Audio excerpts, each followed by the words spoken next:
Muitas vezes a gente fica inseguro na própria criação de conteúdo que a gente cria nas redes sociais.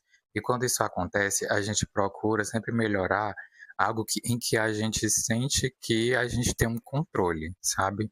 Não é necessariamente um local, mas assim, por exemplo, eu sou designer especialista em identidade visual. Quando eu sinto insegurança, eu sempre vou querer melhorar o meu portfólio, eu sempre vou querer melhorar minhas tags e otimizar o meu portfólio no modo geral. Mas acontece que não é a fonte de insegurança, sabe? Muitas das vezes a fonte de insegurança é um outro lugar. Às vezes é um excesso de performance, às vezes é uma falta de pesquisa mais bem elaborada naquele ponto ali específico do conteúdo, mas enfim, o que eu quero dizer é que muitas das vezes a gente tenta melhorar, tenta performar, tenta sempre otimizar algo em que a gente é bom, em que a gente tem domínio, e a gente não mostra o que a gente é ruim. A gente não mostra a fragilidade da gente, sabe? Muito prazer, eu sou Moisés Origo e aqui no canal eu falo sobre posicionamento de marcas pessoais no mundo digital e sobre a criação de conteúdo nas redes sociais. E hoje eu vou falar sobre o excesso de performance de uma perspectiva um pouco diferente. Por exemplo, ao invés da gente se preocupar em performar menos nas redes sociais, e se ao invés disso a gente se preocupasse em parecer mais real, sabe? Em mostrar a fragilidade de uma maneira inteligente e estratégica. Obviamente, não faz o menor sentido a gente dar pautas para haters e e falar sobre pautas que a gente não se sente muito confortável, sabe? Isso é um tiro no pé. Deixa eu dar um exemplo aqui bem geralzão que todo mundo já deve ter feito ou passado por isso. Sabe aquele menino super inteligente que sempre senta lá na primeira cadeira da fila da sala de aula, responde todas as perguntas, ele domina tudo, a professora faz uma pergunta e ele já levanta a mão e fala. Então, na quinta série tinha um menino desse mesmo jeito na minha sala de aula e ele chegou, acho que na metade do ano, ele era de uma escola particular. E aí, ninguém gostava desse menino, porque ele era o gênio da sala, e aí ninguém nem gostava de se aproximar dele, porque, enfim, coisa de criança, né? 11 anos, 10 anos. E aí a gente começou a se aproximar mais dele quando foi na aula de educação física e ele não conseguia correr direito e chutar a bola. Não, ele não sabia jogar futsal, que inclusive eu sou péssimo.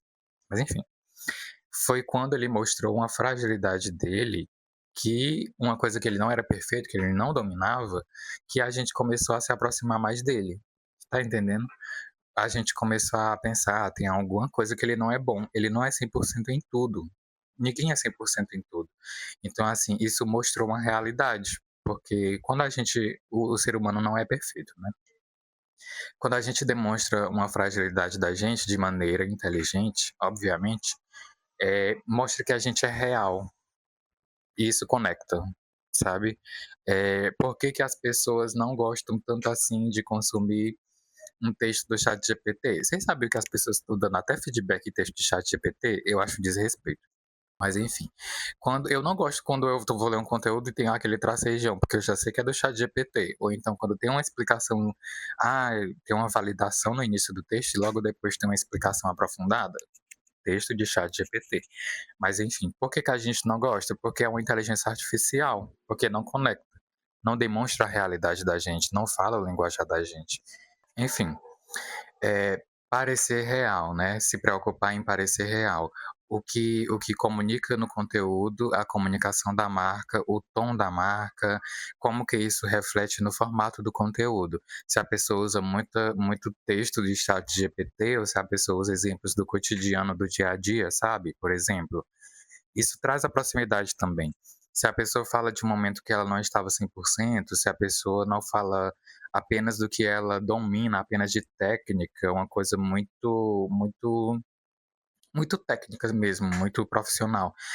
O erro não é a pessoa parecer inteligente, né, o erro é essa inteligência, eh, afastar o público. É isso, parecer tão perfeito, tão artificial, tão robótico, né, nessa era de inteligência artificial, tudo, o mínimo de fragilidade ele já traz essa proximidade para a pessoa, para o público, né. E isso é trazido até nos formatos de conteúdo. Os vídeos mais lo-fi, mais orgânicos, a criação de vlog nesse meio, né, os boss, os empresários grandes estão cada vez mais migrando para as redes sociais. Aquele prefeito é antigo esse exemplo. Ele começou a mostrar o dia a dia dele, e isso ajudou muito na proximidade que as pessoas sentiam com ele. Trazendo isso para um exemplo mais próximo da minha rotina, né, tem uma cliente minha que eu atendo ela há muitos anos já. Vocês estão um pouquinho torto.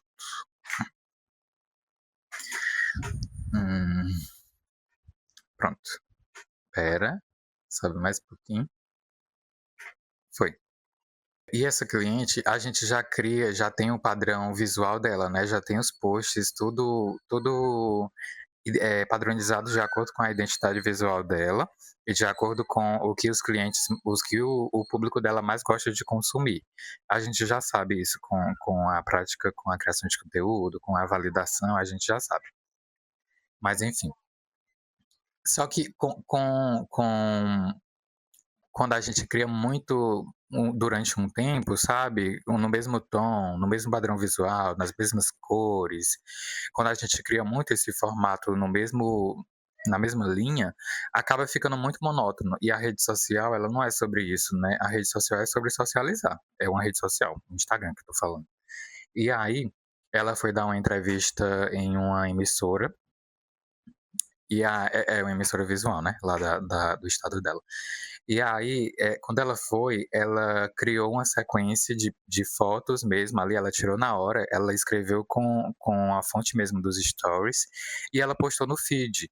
E bombou, assim, todo mundo interagiu, todo mundo curtiu, todo mundo viu que era ela ali, sabe? Que não era uma agência, que não era um estúdio de design criando. Todo mundo viu, é ela que tá aqui no celular, ela que tá criando. Isso conectou mais e, de certa forma, isso mostrou um pouco de fragilidade, né? Porque não é um design bem elaborado. São fotos da viagem dela, são coisas que ela fez ali na hora. Tipo, ela parou, caramba, ela parou a rotina dela de entrevista super corrida para criar esse post e conversar com a gente. Isso transmite uma conexão, isso trouxe uma proximidade, sabe? É tanto que a gente pegou e fizemos o debriefing, né? A logística reversa. E a gente criou esse padrão e a gente usa pelo menos uma vez no mês ou duas no máximo para não se tornar uma coisa monótona, para as pessoas sentirem que ela ainda está aqui, sabe? Por mais que seja a gente que cria, nós aqui do estúdio, ela tá ali, indefinitivamente, né? Independente de qualquer coisa, ela tá ali. Enfim, eu acho que é mais isso, sabe? Ao invés de se preocupar tanto em, eu tenho que performar menos, eu tenho que parecer mais humano e tal. Ao invés de fazer isso, é só a gente parar e olhar por outra perspectiva. Tipo, uma fragilidadezinha aqui não vai me tornar pior, sabe? Não vai fazer com que as pessoas duvidem do meu profissionalismo. Na verdade, pode fazer com que as pessoas se conectem mais com você. Mas, obviamente, não é bom mostrar 100% dos bastidores, porque isso pode trazer ruído, isso pode questionar a autoridade que a gente está construindo como marca nas redes sociais. E pode até causar um divisor entre a comunicação e a audiência, se aquela fragilidade também não for a mesma que a audiência tem, se não for uma fragilidade bem aceita. Tudo isso a gente descobre, né, melhor com estudo, com estratégia, com análise da marca pessoal e do posicionamento dela nas redes sociais. E é isso, eu vou ficando por aqui. Me fala o que você achou desse conteúdo. Não esquece de dar o like, se inscrever e fortalecer o canal, tá bom?